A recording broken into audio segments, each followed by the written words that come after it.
Mana komennya? Mana? Mana share-nya? Masa depan Summerhill. Sekarang setelah saya berada di tahun ke-76 saya merasa bahwa saya tidak akan menulis buku lain tentang pendidikan, karena saya memiliki sedikit hal baru untuk dikatakan. Tetapi apa yang harus saya katakan memiliki sesuatu yang berpihak pada saya. Saya tidak menghabiskan 40 tahun terakhir menuliskan teori tentang anak-anak. Sebagian besar dari apa yang saya tulis didasarkan pada mengamati anak-anak, hidup bersama mereka. Benar, saya memperoleh inspirasi dari Fred, Homer Land, dan lainnya. Tetapi secara bertahap, saya cenderung membuang teori ketika ujian kenyataan membuktikannya tidak valid. Ini adalah pekerjaan yang aneh bagi seorang penulis. Seperti penyiaran, seorang penulis mengirimkan semacam pesan kepada orang-orang yang tidak dia lihat, orang-orang yang tidak bisa dia hitung. Publik saya adalah publik yang khusus. Apa yang mungkin disebut publik resmi tidak mengenal saya. British Broadcasting Company tidak akan pernah berpikir untuk mengundang saya menyiarkan tentang pendidikan. Tidak ada universitas, termasuk universitas saya sendiri di Edinburgh, yang akan pernah berpikir untuk menawari saya gelar kehormatan. Ketika saya memberikan kuliah kepada mahasiswa Oxford dan Cambridge, tidak ada profesor, tidak ada pengajar senior yang datang mendengar saya.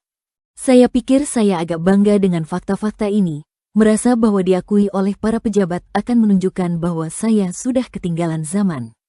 Pada suatu waktu, saya membenci fakta bahwa The London Times tidak akan pernah menerbitkan surat apapun yang saya kirimkan, tetapi hari ini, saya merasa penolakan mereka adalah sebuah pujian. Saya tidak mengklaim bahwa saya telah lepas dari keinginan untuk pengakuan, namun usia membawa perubahan, terutama perubahan nilai. Baru-baru ini saya memberikan kuliah kepada 700 orang Swedia, memadati aula yang dibangun untuk 600 orang, dan saya tidak memiliki perasaan gembira atau sombong. Saya pikir saya benar-benar tidak peduli sampai saya bertanya pada diri sendiri, bagaimana perasaanmu jika penontonnya hanya terdiri dari 10 orang? Jawabannya adalah, sangat jengkel, sehingga jika kebanggaan positif tidak ada, rasa kesal negatif ada. Ambisi mati seiring bertambahnya usia. Pengakuan adalah masalah yang berbeda. Saya tidak suka melihat buku dengan judul, katakanlah, The History of Progressive Schools ketika buku semacam itu mengabaikan karya saya. Saya belum pernah bertemu siapapun yang benar-benar tidak peduli terhadap pengakuan. Ada aspek lucu tentang usia. Selama bertahun-tahun saya telah mencoba menjangkau kaum muda, mahasiswa muda, guru muda, orang tua muda, melihat usia sebagai rem pada kemajuan. Sekarang setelah saya tua, salah satu orang tua yang telah saya khotbahkan untuk dilawan sekian lama, saya merasa berbeda. Baru-baru ini, ketika saya berbicara kepada 300 mahasiswa di Cambridge, saya merasa diri saya orang termuda di aula itu. Benar, saya berkata kepada mereka, mengapa kalian membutuhkan orang tua seperti saya untuk datang dan memberitahu kalian tentang kebebasan? Saat ini, saya tidak berpikir dalam istilah muda dan tua. Saya merasa bahwa tahun-tahun memiliki sedikit kaitan dengan pemikiran seseorang. Saya tahu pemuda usia 20 yang berusia 90, dan pria usia 60 yang berusia 20. Saya berpikir dalam istilah kesegaran, antusiasme, kurangnya konservatisme, dari kematirasaan, dari pesimisme. Saya tidak tahu apakah saya telah melembut atau tidak. Saya kurang sabar menghadapi orang bodoh dibandingkan dulu, lebih teriritasi oleh percakapan yang membosankan, dan kurang tertarik pada sejarah pribadi orang lain. Tapi kemudian, saya sudah terlalu banyak menanggungnya selama 30 tahun terakhir ini. Saya juga menemukan lebih sedikit ketertarikan pada barang-barang, dan jarang ingin membeli apapun. Saya tidak pernah melihat jendela toko pakaian selama bertahun-tahun, dan bahkan toko peralatan kesayangan saya di Euston Road tidak menarik perhatian saya saat ini. Jika sekarang saya telah mencapai tahap di mana kebisingan anak-anak lebih melelahkan saya daripada biasanya, saya tidak dapat mengatakan bahwa usia telah membawa ketidaksabaran. Saya masih bisa melihat seorang anak melakukan semua hal yang salah, menjalani semua kompleks lama, mengetahui bahwa pada waktunya anak tersebut akan menjadi warga negara yang baik. Usia mengurangi rasa takut, tetapi usia juga mengurangi keberanian. Bertahun-tahun yang lalu, saya bisa dengan mudah memberitahu seorang anak laki-laki yang mengancam akan melompat dari jendela tinggi jika dia tidak mendapatkan keinginannya, untuk silakan melompat. Saya tidak begitu yakin saya bisa melakukannya hari ini. Sebuah pertanyaan yang sering diajukan kepada saya adalah, Tetapi bukankah Summerhill adalah pertunjukan satu orang? Bisakah itu berlanjut tanpa Anda? Summerhill sama sekali bukan pertunjukan satu orang. Dalam pekerjaan sehari-hari sekolah, istri saya dan para guru sama pentingnya dengan saya. Ide tentang non-interferensi terhadap pertumbuhan anak dan tanpa tekanan pada anaklah yang menjadikan sekolah ini seperti sekarang. Apakah Summerhill dikenal di seluruh dunia? Hampir tidak, dan hanya oleh segelintir pendidik. Summerhill paling dikenal di Skandinavia. Selama 30 tahun, kami memiliki murid dari Norwegia, Swedia, Denmark, terkadang 20 orang sekaligus. Kami juga memiliki murid dari Australia, Selandia Baru, Afrika Selatan, dan Kanada. Buku-buku saya telah diterjemahkan ke dalam banyak bahasa, termasuk Jepang, Ibrani, Hindustani, dan Gujarati. Summerhill memiliki beberapa pengaruh di Jepang. Lebih dari 30 tahun yang lalu, kami dikunjungi oleh Seiichi Shimoda, seorang pendidik terkemuka. Semua terjemahan buku saya olehnya terjual cukup baik, dan saya mendengar bahwa para guru di Tokyo bertemu untuk mendiskusikan metode kami. Tuan Shimoda menghabiskan waktu sebulan lagi bersama kami pada tahun 1958. Seorang kepala sekolah di Sudan memberitahu saya bahwa Summerhill sangat diminati oleh beberapa guru di sana. Saya menuliskan fakta-fakta tentang terjemahan, kunjungan, dan korespondensi ini tanpa ilusi. Hentikan 1000 orang di Oxford Street dan tanyakan kepada mereka apa arti kata Summerhill bagi mereka. Kemungkinan besar tidak satu pun dari mereka yang tahu nama itu. Seseorang harus memupuk rasa humor tentang pentingnya diri sendiri atau kekurangannya. Saya tidak berpikir bahwa dunia akan menggunakan metode pendidikan Summerhill untuk waktu yang sangat lama jika memang pernah menggunakannya. Dunia mungkin menemukan cara yang lebih baik. Hanya orang sombong yang kosong yang akan berasumsi bahwa karyanya adalah kata terakhir dalam subjek tersebut. Dunia harus menemukan cara yang lebih baik, karena politik tidak akan menyelamatkan kemanusiaan. Itu tidak pernah melakukannya. Kebanyakan surat kabar politik penuh dengan kebencian sepanjang waktu. Terlalu banyak yang bersifat sosialis karena mereka membenci orang kaya daripada mencintai orang miskin. Bagaimana kita bisa memiliki rumah yang bahagia dengan cinta di dalamnya ketika rumah itu adalah sudut kecil dari tanah air yang menunjukkan kebencian secara sosial dalam 100 cara? Anda dapat melihat mengapa saya tidak dapat memandang pendidikan sebagai masalah ujian dan kelas dan pembelajaran. Sekolah menghindari masalah mendasar, semua bahasa Yunani dan matematika dan sejarah di dunia tidak akan membantu membuat rumah lebih penuh kasih, anak bebas dari hambatan, orang tua bebas dari neurosis.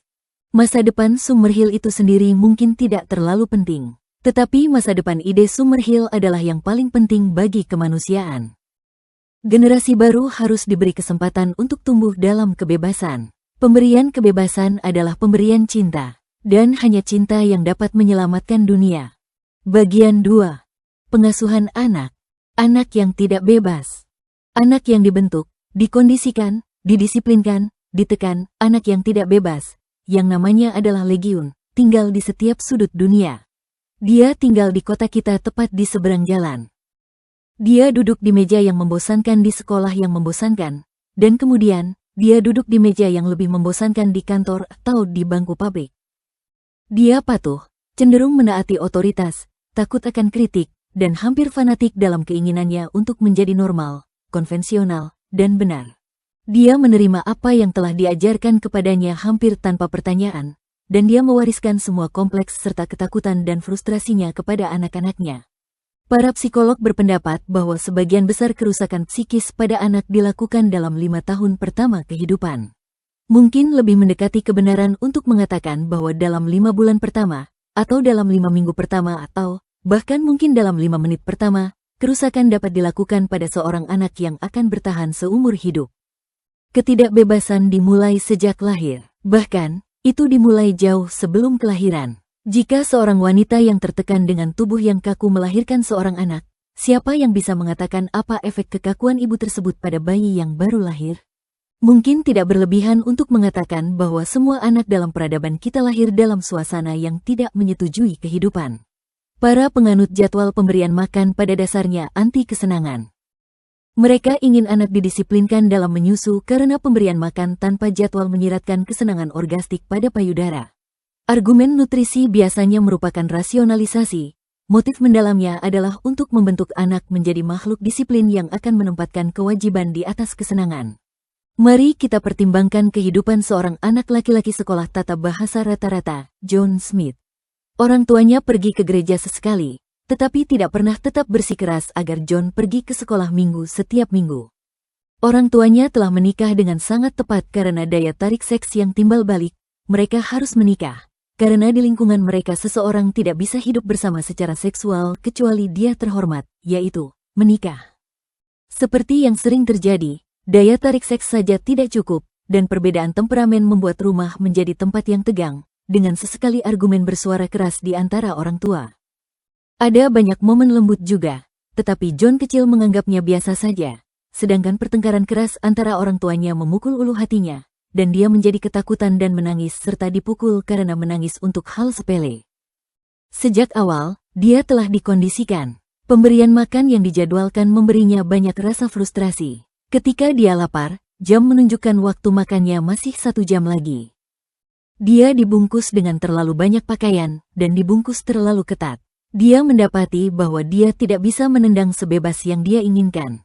Frustrasi dalam pemberian makan membuatnya mengisap jempol. Tetapi dokter keluarga mengatakan bahwa dia tidak boleh dibiarkan membentuk kebiasaan buruk, dan mama diperintahkan untuk mengikat lengannya di lengan bajunya atau mengoleskan zat berbau busuk di ujung jarinya.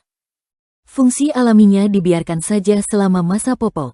Tetapi ketika dia mulai merangkak dan melakukannya di lantai, kata-kata seperti nakal dan kotor mulai melayang-layang di rumah. Dan permulaan yang suram dibuat dalam mengajarnya untuk menjadi bersih. Sebelum ini, tangannya selalu ditarik setiap kali menyentuh alat kelaminnya, dan dia segera mengasosiasikan larangan genital dengan rasa jijik yang didapat tentang kotoran. Maka, bertahun-tahun kemudian, ketika dia menjadi seorang wiraniaga keliling, repertoar ceritanya terdiri dari jumlah yang seimbang antara lelucon seks dan lelucon toilet. Banyak dari pelatihannya dikondisikan oleh kerabat dan tetangga. Ibu dan ayah sangat cemas untuk menjadi benar, untuk melakukan hal yang pantas, sehingga ketika kerabat atau tetangga sebelah datang, John harus menunjukkan dirinya sebagai anak yang terlatih dengan baik. Dia harus mengatakan terima kasih ketika bibi memberinya sepotong coklat, dan dia harus sangat berhati-hati tentang tata krama makannya, dan terutama, dia harus menahan diri dari berbicara ketika orang dewasa sedang berbicara. Pakaian hari Minggu yang menjengkelkan itu adalah bentuk konsesi kepada tetangga. Bersama pelatihan dalam kehormatan ini, muncullah sistem kebohongan yang rumit, sistem yang biasanya tidak dia sadari secara sadar. Kebohongan dimulai sejak dini dalam hidupnya. Dia diberitahu bahwa Tuhan tidak mencintai anak laki-laki nakal yang mengucapkan kata sialan, dan bahwa kondektur akan memukulnya jika dia berkeliaran di koridor kereta. Semua rasa ingin tahunya tentang asal-usul kehidupan dijawab dengan kebohongan yang kikuk, kebohongan yang begitu efektif sehingga rasa ingin tahunya tentang kehidupan dan kelahiran lenyap. Kebohongan tentang kehidupan bergabung dengan ketakutan ketika pada usia 5 tahun ibunya mendapatinya sedang bermain alat kelamin dengan saudara perempuannya yang berusia 4 tahun dan anak perempuan tetangga. Pukulan keras yang menyusul, ayah menambahkannya ketika pulang kerja, selamanya menyampaikan pelajaran kepada John bahwa seks itu menjijikkan dan berdosa, sesuatu yang bahkan tidak boleh dipikirkan. John yang malang harus memendam ketertarikannya pada seks sampai dia mencapai pubertas, dan kemudian dia akan tertawa terbahak-bahak di bioskop ketika beberapa wanita mengatakan dia hamil 3 bulan. Secara intelektual, karir John normal. Dia belajar dengan mudah, dan dengan demikian terhindar dari cemoohan dan hukuman yang mungkin diberikan oleh guru yang bodoh. Dia meninggalkan sekolah dengan sedikit pengetahuan yang sebagian besar tidak berguna dan budaya yang mudah dipuaskan dengan tabloid murah, film klise, dan perpustakaan kriminal picisan. Bagi John, nama Colgate hanya dikaitkan dengan pasta gigi, dan Beethoven serta Bach adalah orang-orang yang mengganggu yang menghalangi saat Anda menyetel Elvis Presley atau Bader Beke Band. Sepupu kaya John Smith, Reginald Worthington, pergi ke sekolah swasta, tetapi perkembangannya, pada intinya, sama dengan John yang malang. Dia memiliki penerimaan yang sama terhadap hal-hal yang bermutu rendah dalam hidup, perbudakan yang sama terhadap status quo, penolakan yang sama terhadap cinta dan kegembiraan. Apakah gambaran John dan Reginald ini adalah karikatur yang sepihak? Tidak sepenuhnya karikatur, namun saya belum memberikan gambaran yang lengkap. Saya telah meninggalkan sisi kemanusiaan yang hangat dari keduanya, kemanusiaan yang bertahan dari pengkondisian karakter yang paling jahat sekalipun. Keluarga Smith dan Worthington dalam hidup ini pada dasarnya adalah orang-orang yang sopan, ramah, penuh dengan keyakinan kekanak-kanakan dan tahayul, kepercayaan dan loyalitas seperti anak kecil. Mereka dan rekan-rekan mereka membentuk warga John yang membuat hukum dan menuntut kemanusiaan. Mereka adalah orang-orang yang menetapkan bahwa hewan harus dibunuh secara manusiawi, bahwa hewan peliharaan harus dirawat dengan baik, tetapi mereka gagal jika menyangkut ketidakmanusiawian manusia terhadap manusia. Mereka menerima kode kriminal yang kejam dan tidak Kristiani tanpa berpikir, dan mereka menerima pembunuhan orang lain dalam perang sebagai fenomena alam. John dan sepupu kayanya setuju bahwa hukum cinta dan pernikahan harus bodoh, tidak baik, dan penuh kebencian. Mereka setuju bahwa harus ada satu hukum untuk laki-laki, dan hukum lain untuk perempuan, sejauh menyangkut cinta. Keduanya menuntut agar gadis-gadis yang mereka nikahi harus perawan. Ketika ditanya apakah mereka perawan, mereka merengut dan berkata, laki-laki itu berbeda. Keduanya adalah pendukung setia negara patriarki, bahkan jika tidak satupun dari mereka pernah mendengar istilah itu. Mereka telah dibentuk menjadi produk yang dianggap perlu oleh negara patriarki untuk keberlangsungannya. Emosi mereka cenderung menjadi emosi massa daripada perasaan individu. Lama setelah meninggalkan sekolah yang mereka benci saat masih sekolah, mereka akan berseru, "Saya dipukul di sekolah saya," dan itu memberi saya banyak manfaat, dan kemudian mengirim anak laki-laki mereka ke sekolah yang sama atau serupa. Dalam istilah psikologis, mereka menerima ayah tanpa pemberontakan yang konstruktif terhadapnya, dan dengan demikian tradisi otoritas ayah diteruskan dari generasi ke generasi. Untuk melengkapi potret John Smith, saya harus memberikan sketsa singkat tentang kehidupan saudara perempuannya, Mary, singkat karena, secara keseluruhan, lingkungan represifnya sama dengan yang mengekang saudara laki-lakinya. Namun, dia memiliki hambatan khusus yang tidak dimiliki John. Dalam masyarakat patriarki, dia jelas merupakan bawahan, dan dia dilatih untuk mengetahuinya. Dia harus melakukan pekerjaan rumah tangga ketika saudara laki-lakinya membaca atau bermain. Dia segera belajar bahwa ketika dia mendapatkan pekerjaan, dia akan mendapatkan gaji yang lebih sedikit daripada yang didapatkan laki-laki. Mary biasanya tidak memberontak terhadap status inferiornya dalam masyarakat buatan laki-laki. Laki-laki melihat bahwa dia memiliki kompensasi, betapapun remehnya itu. Dia adalah fokus dari tata krama yang baik. Dia diperlakukan dengan hormat. Seorang laki-laki akan berdiri di hadapannya jika dia tidak duduk.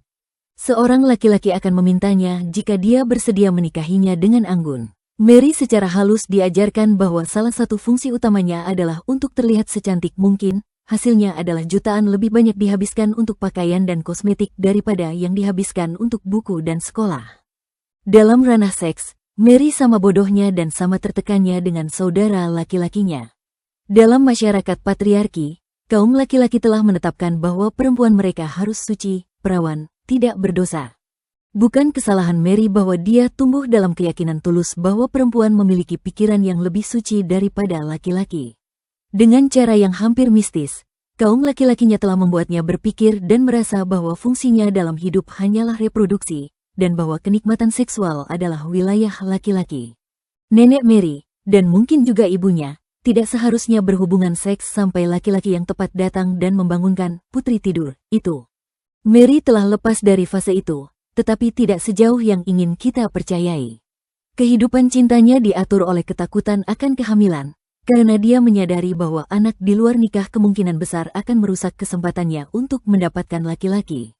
Salah satu tugas besar hari ini dan esok adalah penyelidikan tentang energi seksual yang terpendam dan hubungannya dengan penyakit manusia. John Smith kita mungkin meninggal karena masalah ginjal dan Mary Smith mungkin meninggal karena kanker, dan tidak satupun yang akan bertanya-tanya apakah kehidupan emosional mereka yang sempit dan tertekan memiliki hubungan dengan penyakitnya. Suatu hari kemanusiaan mungkin menelusuri semua penderitaan, kebencian, dan penyakitnya ke bentuk peradaban tertentu yang pada dasarnya anti kehidupan. Jika pelatihan karakter yang kaku membuat tubuh manusia yang kaku, sempit dan terkekeh alih-alih hidup dan berdenyut, tampaknya logis untuk menyimpulkan bahwa kekakuan mati yang sama akan menghambat denyut di setiap organ manusia yang diperlukan untuk hidup. Singkatnya, argumen saya adalah bahwa pendidikan yang tidak bebas menghasilkan kehidupan yang tidak bisa dijalani sepenuhnya. Pendidikan semacam itu hampir sepenuhnya mengabaikan emosi kehidupan, dan karena emosi ini dinamis, kurangnya kesempatan untuk ekspresi pasti dan benar-benar menghasilkan kehinaan, keburukan, dan kebencian. Hanya kepala yang dididik. Jika emosi diizinkan untuk benar-benar bebas, intelek akan menjaga dirinya sendiri. Tragedi manusia adalah bahwa, seperti anjing, karakternya dapat dibentuk. Anda tidak dapat membentuk karakter seekor kucing, hewan yang lebih unggul dari anjing. Anda dapat memberi anjing hati nurani yang buruk, tetapi Anda tidak dapat memberi hati nurani kepada kucing. Namun kebanyakan orang lebih menyukai anjing karena kepatuhan mereka dan kibasan ekor mereka yang menyanjung memberikan bukti nyata akan keunggulan dan harga diri sang tuan. Pelatihan di kamar bayi sangat mirip dengan pelatihan di kandang. Anak yang dicambuk, seperti anak anjing yang dicambuk, tumbuh menjadi orang dewasa yang patuh dan inferior. Dan sebagaimana kita melatih anjing kita untuk memenuhi tujuan kita sendiri, demikian pula kita melatih anak-anak kita. Di kandang itu, di kamar bayi, anjing-anjing manusia harus bersih. Mereka tidak boleh menggonggong terlalu banyak. Mereka harus mematuhi peluit. Mereka harus makan ketika kita menganggapnya nyaman bagi mereka untuk makan. Saya melihat 100.000 anjing yang patuh dan menjilat mengibaskan ekor mereka di Tempelhof, Berlin, pada tahun 1935, ketika pelatih besar Hitler meniup peluit perintahnya. Saya ingin mengutip beberapa instruksi untuk ibu hamil yang dikeluarkan beberapa tahun lalu oleh sebuah rumah sakit dari perguruan tinggi kedokteran wanita di Pennsylvania. Kebiasaan mengisap jempol dan jari dapat dicegah dengan menempatkan lengan bayi dalam tabung karton agar ia tidak dapat menekuk lengannya di siku. Bagian pribadi, ini harus dijaga kebersihannya dengan teliti, untuk menghindari ketidaknyamanan, penyakit, dan pembentukan kebiasaan buruk. Cetak miring dari saya. Saya menyalahkan profesi medis atas banyak pengasuhan anak yang salah. Dokter biasanya tidak dilatih dalam pengasuhan anak, namun bagi banyak wanita, kata-kata dokter adalah suara Tuhan. Jika dia mengatakan bahwa seorang anak harus dipukul karena masturbasi, ibu yang malang itu tidak tahu bahwa dia berbicara melalui rasa bersalah seksnya sendiri dan bukan melalui pengetahuan ilmiahnya tentang sifat anak. Saya menyalahkan para dokter karena meresepkan jadwal makan yang konyol, pencegah pengisapan, larangan bodoh tentang bermain dengan bayi, dan tentang memberinya kehendaknya sendiri. Anak bermasalah adalah anak yang ditekan untuk menjadi bersih dan mengalami penindasan seksual. Orang dewasa menganggap biasa saja bahwa seorang anak harus diajar untuk berperilaku sedemikian rupa sehingga orang dewasa akan memiliki kehidupan setenang mungkin. Oleh karena itu pentingnya nilai yang melekat pada kepatuhan, tata krama, dan kepatuhan. Suatu hari, saya melihat seorang anak laki-laki berusia 3 tahun ditaruh di taman oleh ibunya. Pakaiannya tanpa noda. Dia mulai bermain dengan tanah dan sedikit mengotori pakaiannya. Mama bergegas keluar, memukulnya, membawanya ke dalam dan kemudian mengirimnya keluar sambil menangis dengan pakaian baru. Dalam 10 menit, dia telah mengotori pakaiannya dan proses itu terulang. Saya berpikir untuk memberitahu wanita itu bahwa putranya akan membencinya seumur hidup, dan yang lebih buruk, membenci kehidupan itu sendiri. Tetapi saya menyadari bahwa tidak ada yang bisa saya katakan akan meresap. Hampir setiap kali saya pergi ke kota atau kota besar, saya melihat seorang anak berusia 3 tahun tersandung dan jatuh, dan kemudian saya menciut melihat sang ibu memukul anak itu karena jatuh. Di hampir setiap perjalanan kereta api saya mendengar seorang ibu berkata, "Jika kamu pergi ke koridor itu lagi, Willy, kondektur akan menangkapmu." Kebanyakan anak dibesarkan di atas jalinan kebohongan dan larangan yang bodoh. Banyak ibu yang memperlakukan anaknya dengan cukup baik di rumah akan memarahinya atau memukulnya di depan umum karena dia takut akan pendapat tetangganya. Anak itu sejak awal harus dipaksa untuk menyesuaikan dirinya ke dalam masyarakat kita yang gila. Sekali waktu, ketika saya berceramah di sebuah kota tepi laut di Inggris, saya berkomentar, "Apakah kalian para ibu menyadari bahwa setiap kali kalian memukul anak kalian, kalian menunjukkan bahwa kalian membenci anak kalian?" Reaksinya sangat hebat. Para wanita berteriak kepada saya dengan galak. Ketika di malam harinya saya memberikan pandangan saya tentang pertanyaan, bagaimana kita bisa meningkatkan suasana moral dan agama di rumah? Penonton mencemooh saya dengan penuh semangat. Itu adalah kejutan bagi saya, karena ketika saya berceramah, saya biasanya berceramah kepada mereka yang percaya apa yang saya percayai. Tetapi di sini ada penonton kelas pekerja dan menengah yang belum pernah mendengar tentang psikologi anak. Itu membuat saya menyadari betapa kuatnya mayoritas yang menentang kebebasan bagi anak-anak dan kebebasan bagi diri mereka sendiri. Peradaban sedang sakit dan tidak bahagia, dan saya mengklaim bahwa akar dari semuanya adalah keluarga yang tidak bebas. Anak-anak dimatikan oleh semua kekuatan reaksi dan kebencian, dimatikan sejak hari-hari buayan mereka. Mereka dilatih untuk mengatakan tidak pada kehidupan karena kehidupan muda mereka adalah satu tidak yang panjang. Jangan berisik, jangan masturbasi, jangan berbohong, jangan mencuri. Mereka diajar untuk mengatakan ya pada semua yang negatif dalam hidup. Hormati yang tua, hormati agama, hormati kepala sekolah, hormati hukum para ayah. Jangan mempertanyakan apapun, patuh saja. Tidaklah berbudi luhur untuk menghormati orang yang tidak terhormat, tidak juga berbudi luhur untuk hidup dalam dosa legal dengan pria atau wanita yang sudah tidak Anda cintai, tidak juga berbudi luhur untuk mencintai Tuhan yang sebenarnya Anda takuti. Tragedinya adalah bahwa manusia yang menawan keluarganya adalah, dan pasti, seorang budak itu sendiri, karena di dalam penjara penjaga juga terkurung. Perbudakan manusia adalah perbudakannya terhadap kebencian, dia menekan keluarganya, dan dengan melakukan itu dia menekan hidupnya sendiri. Dia harus mendirikan pengadilan dan penjara untuk menghukum para korban penindasannya. Wanita yang diperbudak harus memberikan putranya untuk perang yang oleh pria disebut perang defensif, perang patriotik, perang untuk menyelamatkan demokrasi, perang untuk mengakhiri perang. Tidak pernah ada anak bermasalah, yang ada hanyalah orang tua bermasalah. Mungkin lebih baik mengatakan bahwa hanya ada kemanusiaan yang bermasalah. Itulah mengapa bom atom sangat menyeramkan, karena ia berada di bawah kendali orang-orang yang anti kehidupan, karena orang mana yang lengannya tidak diikat di buayan yang tidak anti kehidupan.